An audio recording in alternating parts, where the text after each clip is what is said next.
Hello guys, দেখো আজকে আমাদের রাত্রিরে যে স্পেশাল রান্না হচ্ছিল, এখানে আলুর দম রান্না হচ্ছিল। দেখো আলুর দমটা রান্না হয়ে গেছে। এবার মা এখানে কড়াইশুটির কচুরি বানিয়ে নিচ্ছে। দেখো তোমাদেরকে মা বানিয়ে দেখাচ্ছে কড়াইশুটির কচুরি। এটা কচুরিটা পুর ভরে নিল।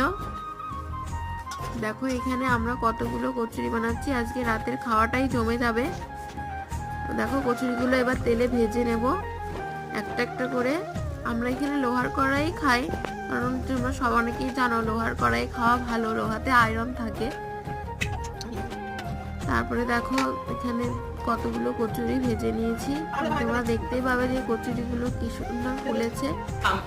আমার কিন্তু শীতের দিনে কড়াইশুটির কচুরির আলুর দম দিয়ে খেতে খুবই ভালো লাগে। দেখো এবার কড়াইশুটি আর আলুর দমটা বেড়ে নিচ্ছিলাম। দেখো এখানে আলুর দম আর আলুর দমটা বেশ গরম গরমই ছিল। গরম গরম কড়াইশুটির কচুরি আর গরম গরম আলুর দম।